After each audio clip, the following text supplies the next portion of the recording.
What's up, everybody? This is Elton, aka #1 Sailor Scout, and I would like to welcome you to my premiere episode of Run Through Season 2.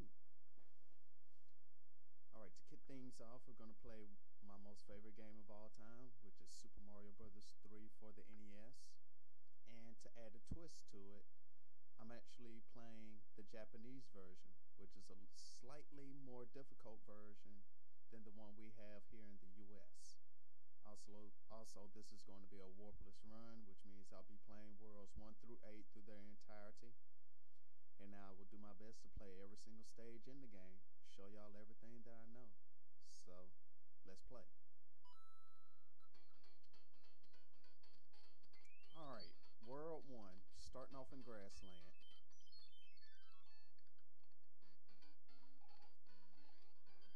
And I like the opening sequence of each stage in the game. That's another reason why I decided to play it instead of the US version. And not too much has changed as far as the enemy designs, the graphics. Most of those things remain the same.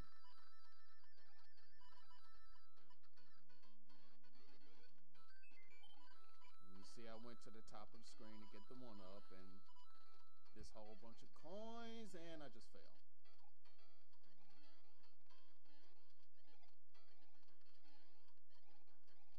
So I'm going to go back up if I can. There we go. Wait for my P-Power to run out.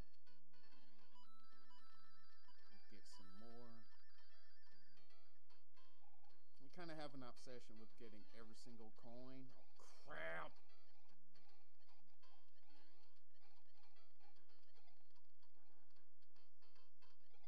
Those who know me as far as playing games, you may be able to realize that I'm trying to get to the pipe that's at the end of this cloud runway. There we go. Now we're getting somewhere. You see it's in the shape of a 3, the coins are. That's pretty cool.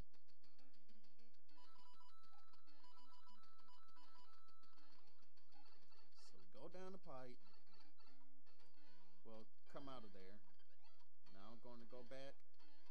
The P block is still in the same spot. And I got a star. Alright, that's the end of the first stage. Now the key thing as far as making sure which block you get, if you're going for all stars like I am, be sure to grab the one. Okay, we know, grab the star. Be sure to make a light jump at the end of the stage, not making a full one, just kind of hop. Alright, stage 2. This one isn't difficult either, but this is one of the reasons why I'm playing the Japanese version.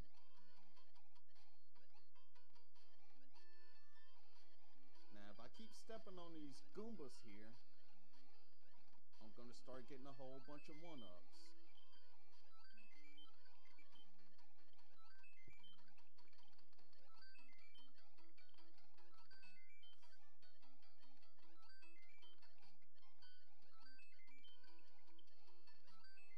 Well, you get the idea.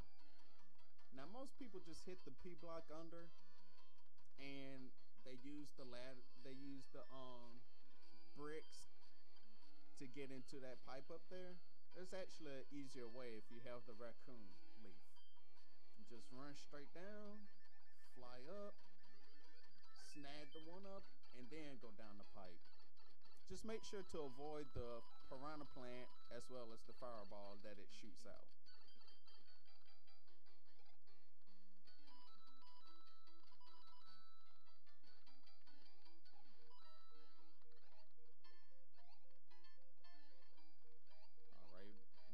Finished with this stage here. Now that's a good thing. The music notes, the music note blocks, not only can you get items out of them sometimes, but as you can see, I can propel myself off of them. Slide and hit the Goombas,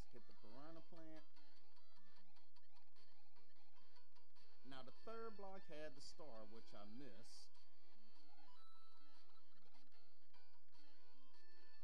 And we're at the end of the stage. And I got a fire flower at that time. Oh well.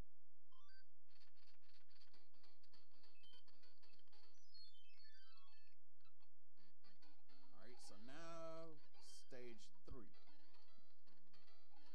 Hit the Koopa, make it go in its shell, smack the boomerang brother. Now don't try and follow these Koopa shells all the way, because if they hit a wall, you will get hit.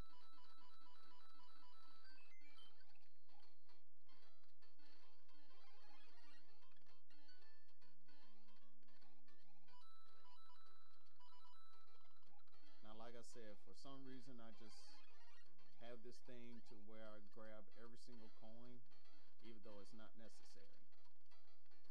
Now below here is the pink music box. You jump on it and you get propelled into the sky, where you'll get lots and lots of coins. Now most people start flying right now. Actually wait until the 4th group of coins comes, because that'll give you enough room to get the 1-up as well as the rest of the coins. Now, going to go back and show you a little something. This is actually something that's on the US version as well. Now, if you duck down on the white blocks for about 5 to 6 seconds, you should go behind the scenery. And if you go behind the black, you get to meet up with Toad and he'll give you a warp whistle.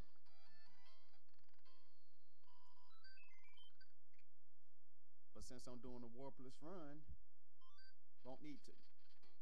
Alright, I have 17 lives already.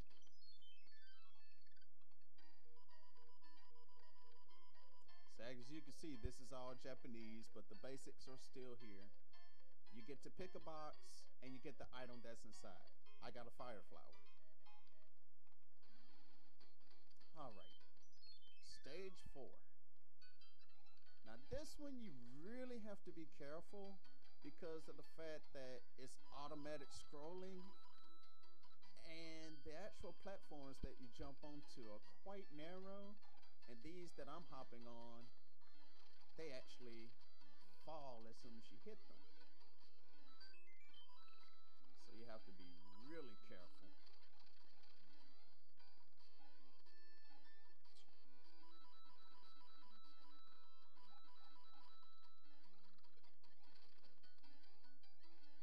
And there's an extra man and extra life in that box. Now, if you get all the coins in this particular stage, you'll actually go into Toad's secret warehouse, which I'll show you in a moment.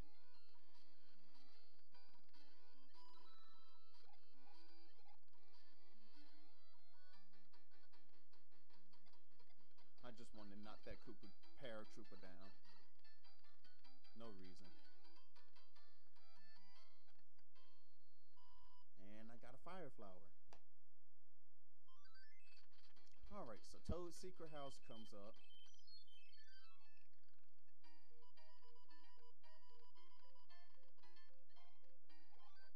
And I get a P-Wing.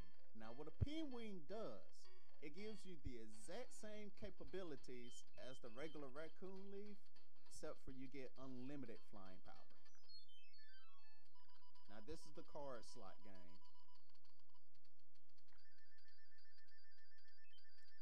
The key here is to match all 3 lines to form a mushroom, a flower, or a star by pressing A. Now here, try to press the A button right after the second character passes. Now do you see at the bottom of the screen here where it looks like it's going to line up? It may be hard to see, but it's a small thin line. But if you get it just right, you'll be able to match the pictures up. I got 2 extra lives. All right, so now I'm in the mini castle.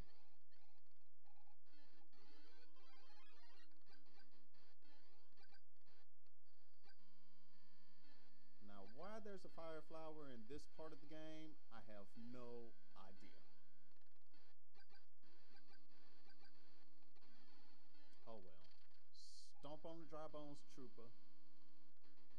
Now, here's a part of the game where if you get good enough at it, you'll be able to just go straight through it. Otherwise, take your time and be careful. Now, here's the difference from the US version and the Japanese version. You see, the door is not against the wall. In the US version, it is. And we're at Boom Boom. Stomp him 3 times and he's done. He does become more difficult during the course of the game, so be on your guard. Alright, I got the end block. Basically, it's the card flipping game. You miss twice, you're out.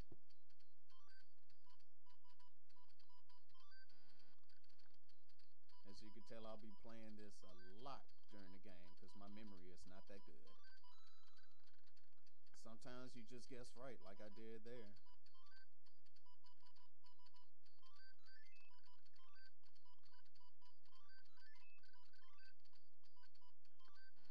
Arr, crap.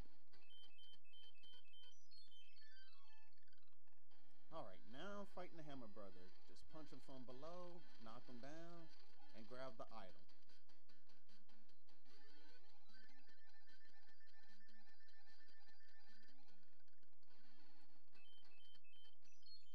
Now we're on stage 5.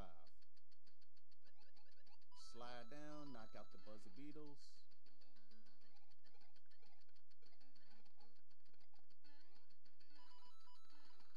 Grab all the coins. Now, and here's a fire flower. We don't want to get it just yet.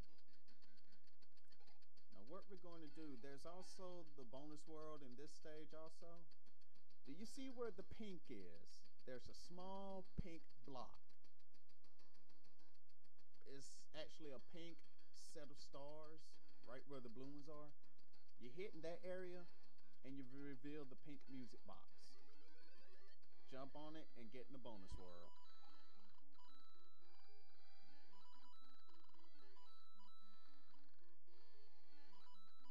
Now this is the exact same bonus world that was in stage 3.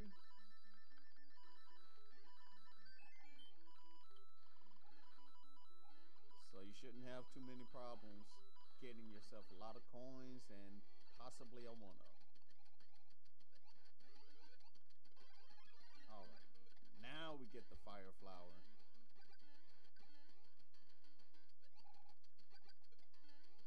And it works the exact same way as it did in Mario 1. And I get a star.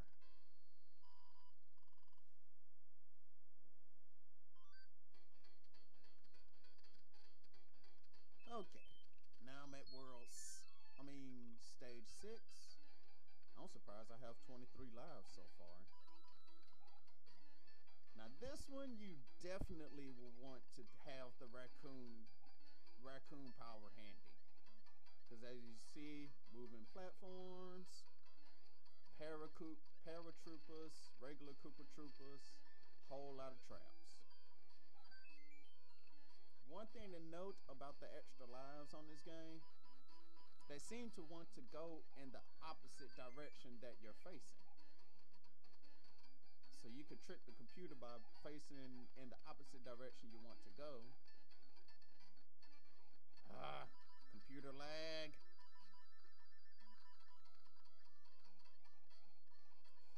Whew, that was close.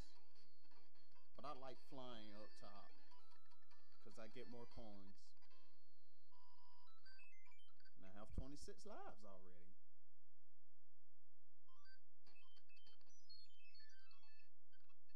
But at any rate, about the 1-ups, this is one ups and super mushrooms. It seems like if you go in the opposite direction, they'll follow. Like if you face the opposite, if you face one direction, the mushrooms will go in the other.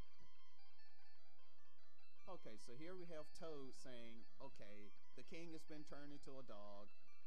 We need help. Got to get the magic wand back so we can turn him back to human. Okay, that's the main quest of the game for now. 7 kings and 7 different regions of the Mushroom Kingdom have been turned into various creatures. And we have to defeat each of Koopa's kids to be able to turn them back to human. Now this is the Doom Ship. Nintendo, when this game was first released, they called this portion of the game the Airship. But here in the United States, prior when the cartoon was released, it was known as the Doom Ship. So you'll hear me using terms from the original game, this one, as well as from the cartoon series. It just depends. Now that's one of the difficulties of this game. In the US version, if you get hit by an enemy, you get turned back into Super Mario. But as you just saw, I actually turned back to regular Mario. Alright, now we have Cheatsy Koopa. You stomp on him 3 times and he's done. But you really got to keep your eyes on him. He is known for trickiness. And that's it for World 1.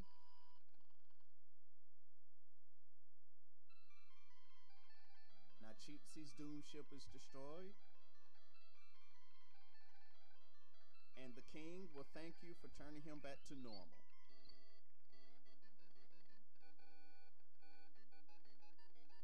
You'll also get a letter from Princess Toadstool.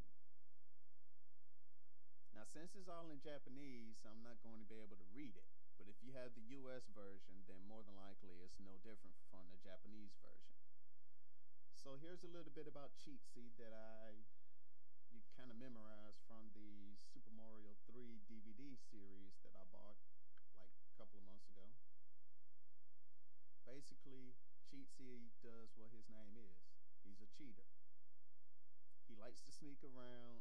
He likes to tie people's legs up before a foot race and whatnot.